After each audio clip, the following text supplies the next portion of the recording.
वो बोली, आप मुझे नापसंद कर देंगे, मुझे पता है। फिर उसने धीरे से कहा, मैं आपको अभी कुछ ऐसा दिखाने वाली हूँ कि देखते ही आप शादी के लिए मना कर देंगे। आपसे पहले 2 लड़कों को भी दिखाया और उन्होंने तुरंत मना कर दिया। इतना कहते ही उसने अपने लंबे बाल पीछे से आगे किए और मैं सोच में पड़ गया। आखिर वो मुझे क्या दिखाने वाली थी? मेरा नाम वीर है।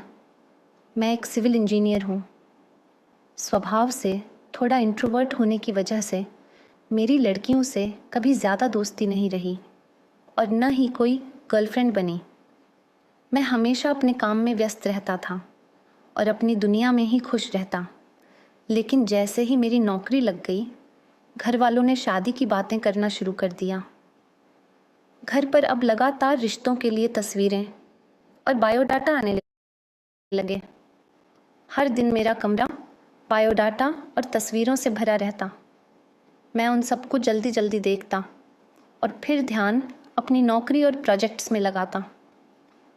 लेकिन एक दिन जब मैंने कुछ बायोडाटा खोले, मेरी नज़र सोनिया की तस्वीर पर पड़ी।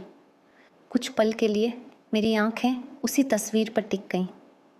उसके चेहरे में एक सरलता और शांत आत्मविश्वास था। उसकी मुस्कान इतनी प्राकृतिक थी कि मुझे लगा जैसे वो किसी फोटोग्राफी का मास्टरपीस हो। मैंने बायोडाटा पढ़ा और पाया कि वह अच्छी तरह पढ़ी लिखी और कॉलेज में लेक्चरर है। मैं तुरंत अपने माता पिता से कह दिया कि मुझे ये लड़की पसंद है। हम लोग अगले हफ्ते जयपुर में सोनिया के घर मिलने गए। घर एक शांत मोहल्ले में था। सामने एक छोटा सा बगीचा और पीछे एक पुराना बरामदा। जैसे ही हम पहुँचे, सोनिया ने चाय लेकर हमें कमरे में बुलाया। लेकिन जब मैंने उसे देखा तो मैं सच में चौंक गया। उसकी तस्वीर में जो सुंदरता थी वह असल में उससे कहीं ज़्यादा थी। खुले बाल, हल्के गुलाबी रंग की साड़ी और आंखों में गंभीर लेकिन आकर्षक नज़र। घर वालों ने हमें एक कमरे में अकेले बातें करने भेजा। कमरे में वह चुप रही। उसके चेहरे पर कोई बड़ी मुस्कान नहीं थी। मेरा दिल धड़क रहा था। मुझे लगा कि शायद उसे मैं पसंद नहीं आया। मैंने ही बातचीत शुरू की। आप क्या करती हैं? वह मेरी तरफ घूर कर देखी और बोली, आपने बायोडाटा नहीं देखा क्या? तो बुलाया क्यों था? उसकी आवाज़ में हल्की चिढ़ थी। मैंने महसूस किया कि शायद वह मुझ में कोई रुचि नहीं दिखा रही। मैंने सीधे पूछा, क्या आपको मैं पसंद नहीं हूँ? वह बोली, मुद्दा पसंद का नहीं है। मुझे पता है आप मुझे खुद नापसंद कर देंगे। फिर उसने कहा, अभी मैं आपको कुछ ऐसा दिखाने वाली हूँ कि देखते ही आप शादी के लिए मना कर देंगे।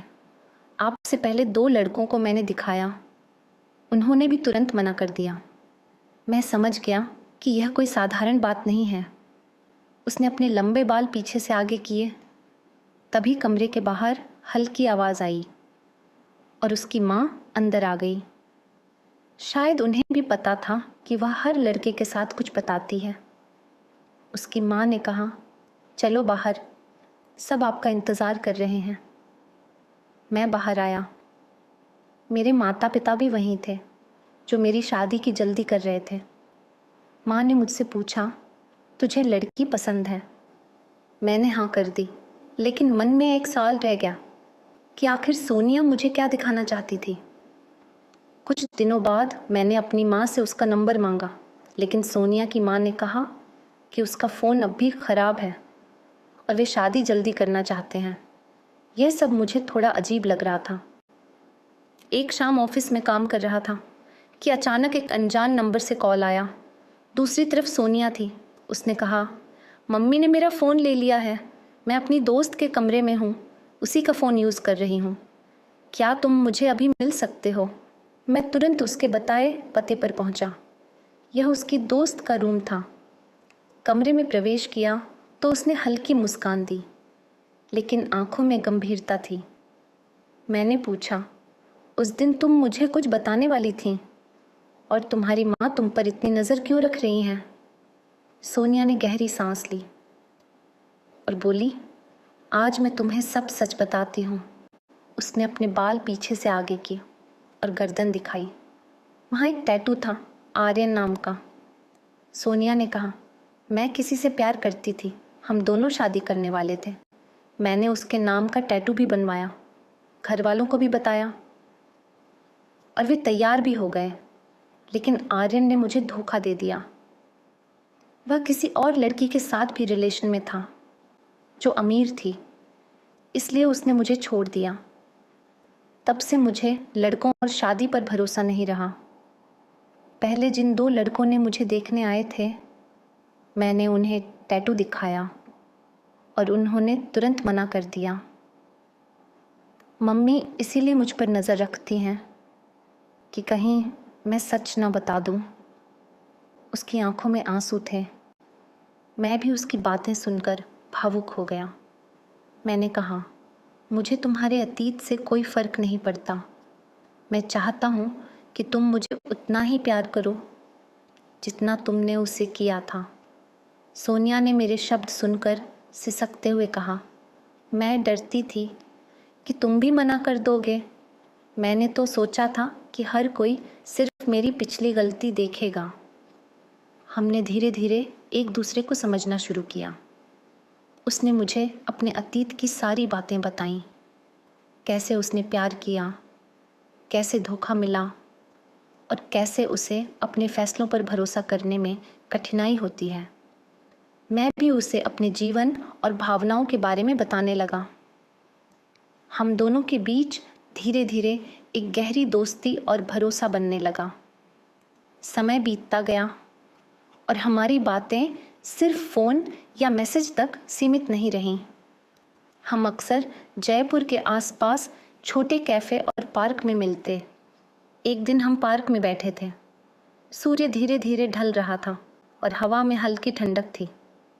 सोनिया ने हाथ पकड़कर कहा, वीर, मैं चाहती हूँ कि मेरी नई शुरुआत सच और ईमानदारी के साथ हो। मैंने मुस्कुराते हुए कहा, सोनिया, मैं भी यही चाहता हूँ। तुम्हारे अतीत से मुझे कोई फ़र्क नहीं पड़ता, बस तुम्हारा प्यार चाहिए। कुछ ही महीनों बाद मेरी शादी सोनिया से हो गई। शादी की तैयारी में दोनों परिवार खुश थे और सभी ने हमारे लिए आशीर्वाद दिया। आज मैं खुद को बहुत खुशकिस्मत मानता हूँ कि मुझे इतनी सच्ची और वफ़ादार जीवन साथी मिली। हम दोनों ने अपनी पुरानी चोटों को पीछे छोड़कर एक नई शुरुआत की और अब हर दिन एक दूसरे की खुशियों में डूबा रहता है। सोनिया की मुस्कान और उसका भरोसा मेरी ज़िंदगी का सबसे बड़ा तोहफ़ा है। जो भी मुश्किलें हमने साथ में देखी, उन्हें पार करके हमने अपने रिश्ते को मज़बूत बनाया। और आज मुझे यकीन है कि प्यार का असली मतलब समझने के लिए कभी कभी समय और भरोसे की ज़रूरत होती है। दोस्तों, तो ये थी आज की हमारी कहानी। वीडियो पसंद आई तो वीडियो को लाइक करें और अगर चैनल में नए आए हैं तो सब्सक्राइब करें। धन्यवाद।